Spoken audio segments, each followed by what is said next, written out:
It says the live video is starting. There it is. Okay, now I am live. Hello, I am Anna Imagination. I am currently writing up some stuff for this week for my masterclass, and I love to do webinars. Sometimes I prefer to do webinars over writing, but I in writing the literature for the masterclass, I realized that there's a huge crossover within two topics: the healing journey and what takes place inside the mind of the abuser or what happens inside your mind while the abuser abuses you.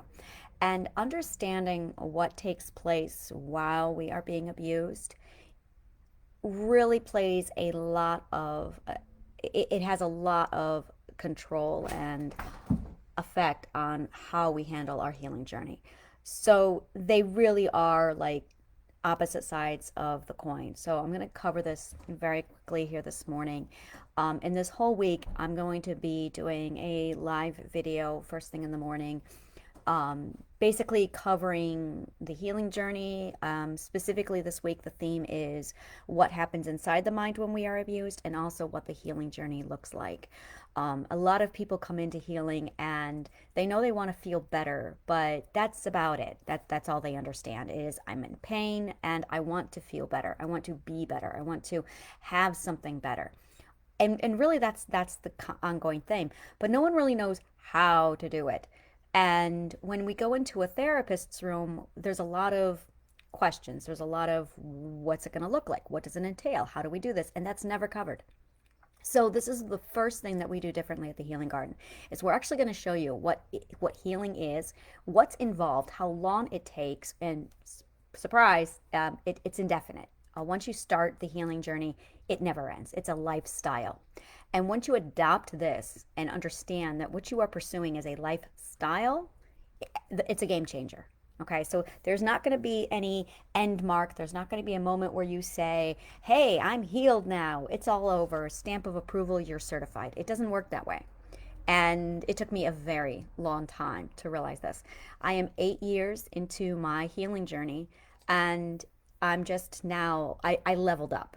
That's what you do. In healing, you level up. So, in this video, we're going to talk about the healing journey, what healing actually looks like, and how to get the most out of your healing. So, we're going to start, just a minute, I got to straighten these things.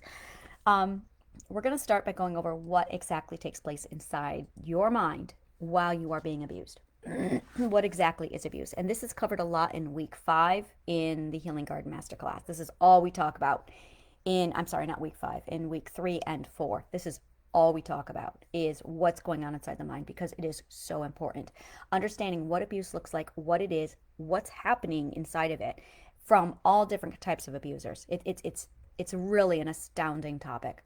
So once you understand what's taking place inside the brain, inside your actual subconscious, while all of this is going on, it will really lock a lot in for what's happening with your healing journey.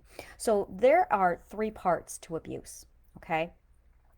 And this is vital. And as I'm saying this, I'm going, ooh, I need to write this down. So there are 3 parts. There is what's happening inside of you while your abuser is abusing you, what's being done to you. The third one is understanding the role of the subconscious mind, another topic that is really not talked about. Understanding the role and the purpose of the subconscious mind, and then understanding what's being done to you during an abusive situation. Those 2 pieces are like apple and pie. It's amazing.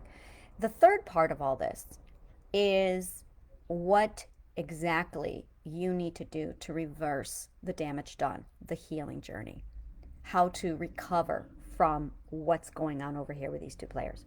So the first thing I want to talk about is the abuser. And my goal is to talk about this for 5 minutes on each topic and then bring it all together. That's my goal. So let's see if I can pull that off. So the first thing is what happens inside your mind when you are being abused. We all have something in our cognitive core. Maybe it would be better off if I start off with the subconscious. Yeah, let's start off with the subconscious. The subconscious comes into existence when we are born or during development. It is basically an entire system that is designed for one purpose: to keep you safe. That's all it is, to keep you physically and emotionally safe. Now, in our system and in our mind, in our lives, emotional health, cognitive health, is as important as physical health, sometimes more so. Okay, because a physical or a mental health is dire to keeping the physical healthy. If the machine's not running, if the engine's not good, the car's not going to get very far. So the subconscious is designed, developed, and forms with the goal, the sole goal of protect the mind from damage. That's all it does. There are layers to the subconscious. A lot of people think that the subconscious means, oh, it's not something in your forefront of your mind. And it does run on automatic. It is always functioning. Even when we're sleeping, the subconscious never turns off. That's why we dream. The subconscious is on 100% of the time. It does not turn off until we die. Some believe that the subconscious then is energy that gets transformed back into an energy pool. That's spirituality. We'll get into that later. But right now, we're just going to focus on the subconscious and what it does to you. It basically has a system of a number of fail safes. So that if you have, when you have somebody who comes into existence and that person goes about their life and everything's fine and they have a healthy life, they're exposed to healthy parents, what ends up happening is the subconscious pretty much runs on autopilot and it's fine. And the fail safes that it's developed basically go dormant. They stay dormant until they're activated. So then you have an abuser come along. The abuser then, let's keep it simple. Let's keep it a bully at a playground. So you have a kid who comes over to another kid and he calls that kid names. Now, immediately the subconscious is going to go to work. It's going to wake up and it's going to say, whoa, we have a situation. We're going to do what we can to protect this system. And it immediately goes into the cognitive core. The cognitive core is a 5-part system. It's made up of 5 elements inside of the id. I talk a lot on the id, like a lot. The id is your identity. It is yourself. It is your core self. Your very primitive, your first self. The id is with you when you are born. It stays with you your entire life. In most cases, conformity in society versus the id. Conformity in society really does not like the id because the id does not conform. The id is chaotic in some cases. The id is responsible for dreams, emotions, toddler tantrums, crying, fits, hysteria. All of those things come from the id. Okay, but there's a lot of really amazing other stuff that comes from the id also. We'll get into that later, much later. Right now, we're just going to talk about what the subconscious does. So your id has 4 elements inside of it. Your ethics, your beliefs. This is a big one. We're going to come back to beliefs a lot. Then your actions and behavior, and your voice. When these 4 things combine, they form our perspective.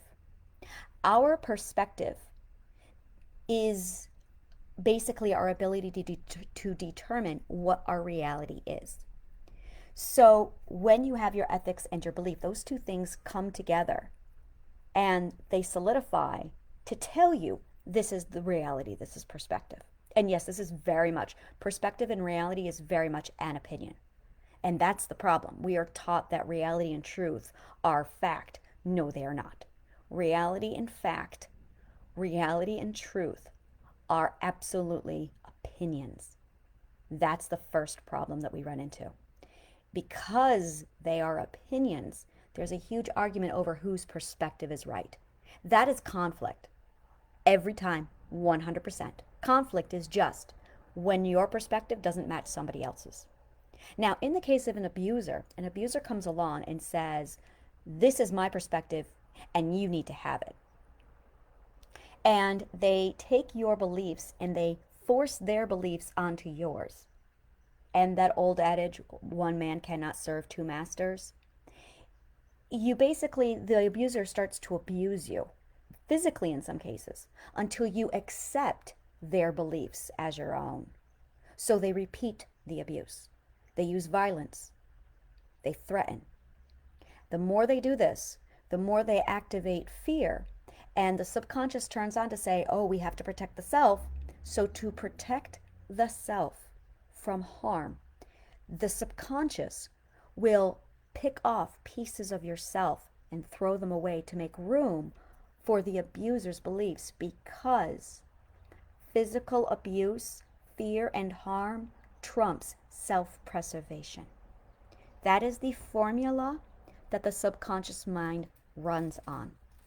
The subconscious mind will rip out pieces of you and throw them away to make room for forced abuse, forced beliefs, just to keep you safe.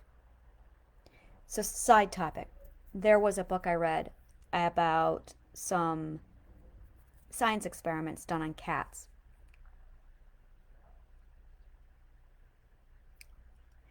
They hooked up wires to the kittens. They had a mother, a queen, and she had kittens. And they hooked up wires to the kittens' brains, so that every time the kittens went to the mother to nurse, the kittens would get electrocuted. The mother, noticing her children in distress, started to bite her children to keep them away from her, to keep them safe. Even though they were starving, she prioritized the electrocution and their suffering above their need to eat and their love for their mother. Yes, we can talk about how absolutely cruel this was and is, but that's for another topic. The subconscious works very much the same way. In fact, identical. Identical. That's why I used that very particular example, is because the subconscious does the exact same thing. When the subconscious sees that it's being attacked, when the whole id is being attacked, it will cut out and throw out pieces, just like the kitten, to prioritize what causes less pain. And in the immediate moment, and unfortunately with how horrific some abuse is, the abuser trumps the self-preservation of throwing out those pieces of the id. Now, it doesn't actually throw them out. What it does is it pulls it out of the cognitive core, and it puts those pieces of the self in like level 4 of the subconscious mind. We're going to go over the different levels later, but there's like 5 layers of the subconscious mind. You think in the first level. All of your cognitive thought up here, that's all first level. Your memories are level 2. That voice that's screaming in the back of your head all the time, that's your id. That's level 3. Level 4 is where all the parts of you have been stored. There's a level 5. I've never been there. I'm working on it. I have gotten down as far as level 4. I have opened the door of level 4 and have examined all this. I'm very comfortable with level 3, level 2, and level 1. So I'll be going over that again. That's like level, that is week 5, I believe, that we go over the parts of the subconscious. So now you understand the role of the subconscious. You understand what the abuser is doing to you when they are abusing you. They are attacking your belief. Now, when they attack your beliefs now contradict your ethics. When the contradiction between your ethics and your beliefs occur, it creates the cognitive core, creates the emotion confusion, which tells you that your perspective is no longer aligned with your beliefs and your ethics. So whenever you feel confused, it's because you have a misinformed belief that is contradicting your ethic, so that your ethic and your belief combined cannot form an accurate, clear perspective. The emotion confusion is just generated by the emotional core to communicate to you, hey, your perspective is out of alignment. You have some toxic beliefs in there, which is why when we're abused, there's this period of disorientation, a period of confusion, because that's the shift taking place where the abuser is corrupting the belief. The subconscious is pulling out the belief and throwing it away into the 4th level of the subconscious to protect it. To protect it. It's amazing. That is self-love, by the way. The subconscious is the ultimate ultimate self-love. And I talk about this a lot.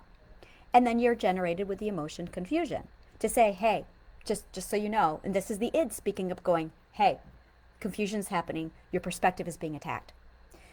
Confusion should be the biggest red flag to you.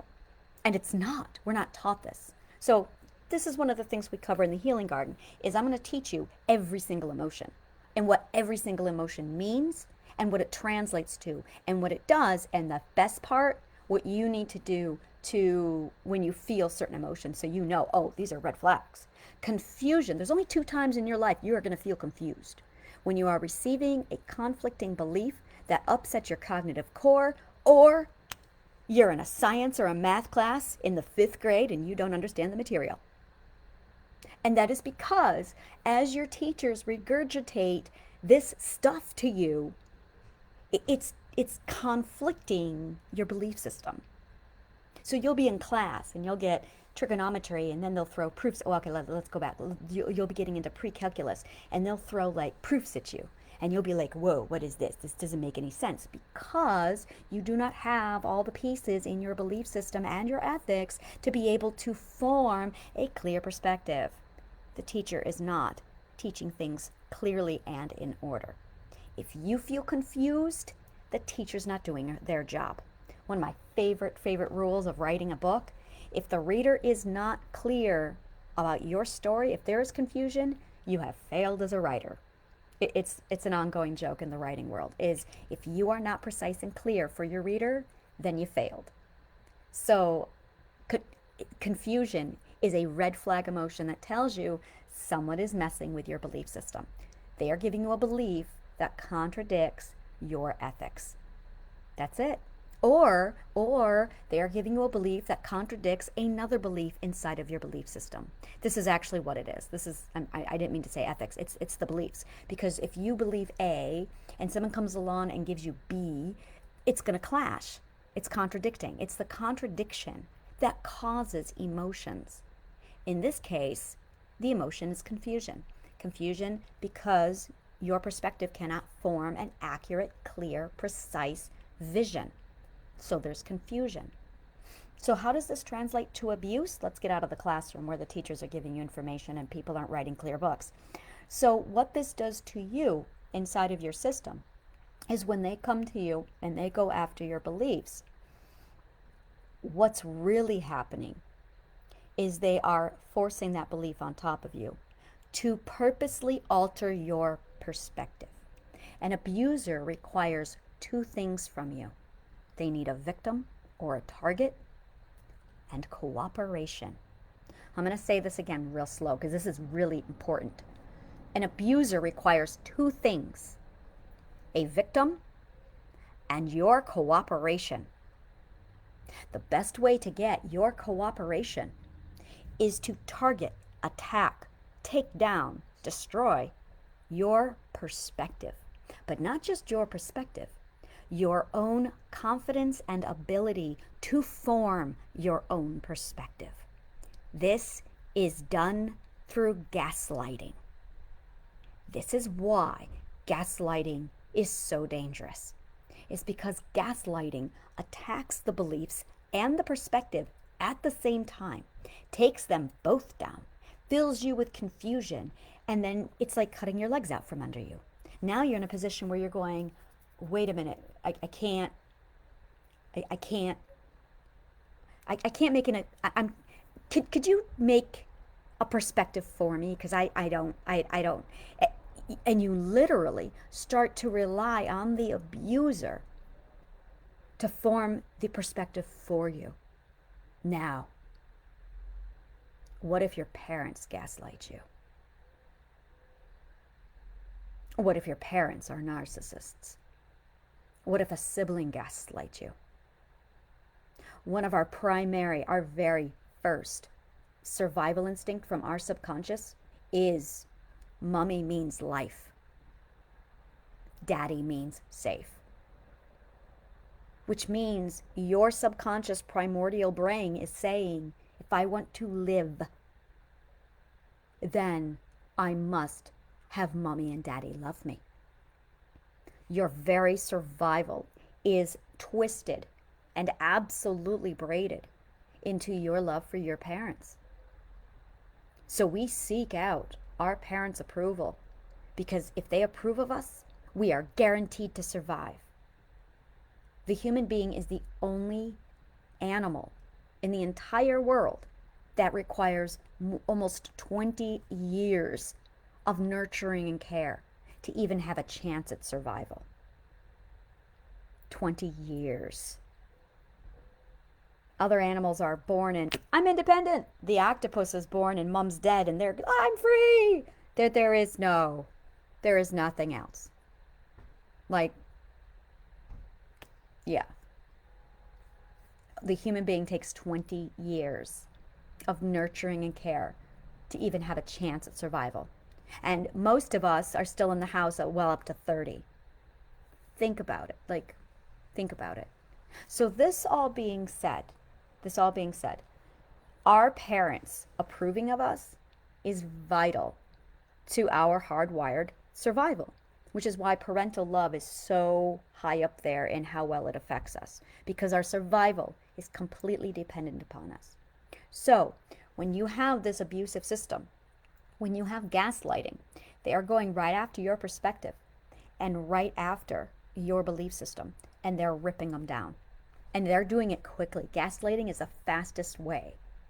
And when you have somebody who also now lacks confidence, when someone comes along to contradict you, your lack of confidence is going to tank. So in the Healing Garden, we focus a lot on self-care because it is the self that is absolutely thrown out and destroyed. Now, the other part of this, the third part, I said it was perspective, abuse, and healing. So part of this healing is we go into healing and we think things like, oh, I want to heal now. I want to be better. I have to confront the demons of my past. No, you don't. No, you don't. No, you don't.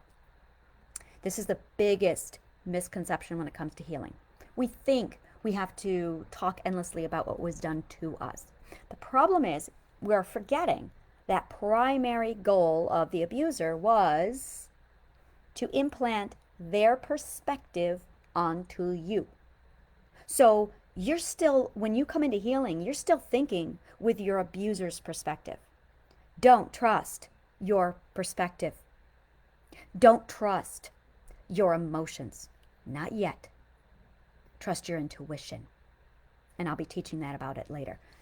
You have to trust your intuition because that's what they did not go after. What they did go after was your cognitive core, which is where emotions come from. So now, with their beliefs embedded into you, with their perspective embedded into you, your cognitive core is only going to function off of them. So in order for you to even trust your cognitive core from functioning correctly, being able to form perspectives, being able to form accurate beliefs that reflect you. Remember, you have been ripped out and put into level 4 of the subconscious. You are still running and operating on their system. Don't trust the system. Not yet. Not yet. You have to understand that you have to shift the perspective. You have to remove the toxin belief so that your perspective can adjust itself accordingly. And this will be done properly if you just focus on the beliefs, challenge the beliefs, remove the toxic beliefs out, and then learn to restore from level 4 and put your beliefs back. This will fix itself naturally. And when it fixes itself naturally, this is the beautiful thing. Confidence and self-esteem immediately are a consequence. Confidence and self-esteem are a direct consequence to our ability to perceive reality. Confidence and self-esteem are 100% our ability to see a perspective and form our own perspective. That's it. So, by restoring beliefs, we heal and correct the alignment for our perspective. Confusion stops. We stop with mood swings because we're reflecting our beliefs and their beliefs. That stops. And you settle and you calm and the whole thing becomes aligned. And then you realize that this is not about you and your abuser. This had nothing to do with your abuser. Your abuser wants you to think that it's about them. because it's their perspective. They want you to think that your healing is all about what they did to you. No, that's their perspective. Your healing is about you acknowledging that you ripped out, that your subconscious was forced to take out parts of you and reject them. The feeling of loneliness is actually the feeling of us missing ourselves.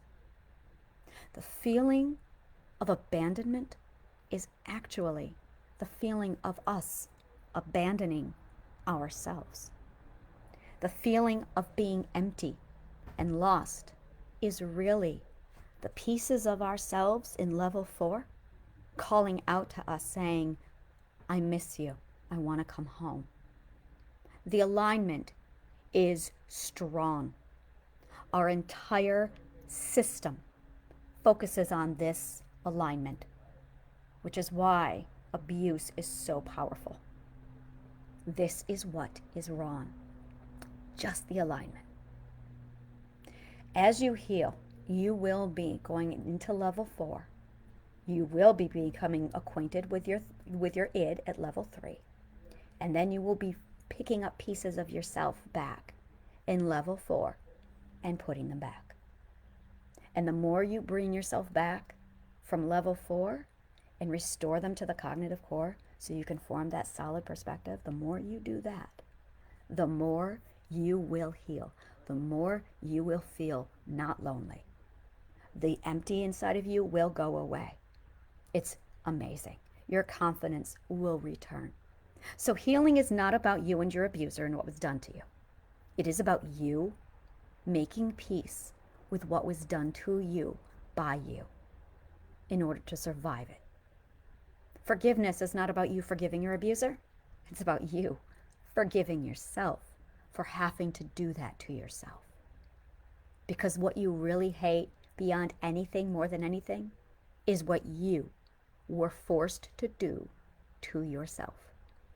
That's the real self-hatred. Because you knew how much you had to mutilate yourself just to survive it. And you can't live with that. No one can. We literally are forced to mutilate our identities. We become allergic to our own identity. We associate. Our identity is literally turned into a PTSD trigger, so that when we are associated with ourselves, we are triggered because we associate abuse with ourselves. So we are constantly working like that cat to throw away pieces of ourselves to prevent the abuse, to keep us safe. Healing is about restoring the self and you coming to terms with it. You want to heal? This is really what you're up against. This is really what you're taking on. As a result, talk therapy doesn't really work because you're talking about the abuser. You're focusing all your time and attention and money back on the abuser, which is what the abuser wants. It wants to be the center of your attention. Even when it's long gone, the abuser will still want to be the center of your attention. That's how deep their programming is. So when you start your healing, doubt, question your perspective. Doubt, question your beliefs. Because it's not you talking, it's them. Thank you so much for joining me. I really appreciate you taking time to look at this. There is a lot of information available at www.annashealinggarden.org. Become a member and all of this stuff becomes available to you. It is really amazing, powerful material for healing. Thank you so much for joining me, and may the kindest of words always find you.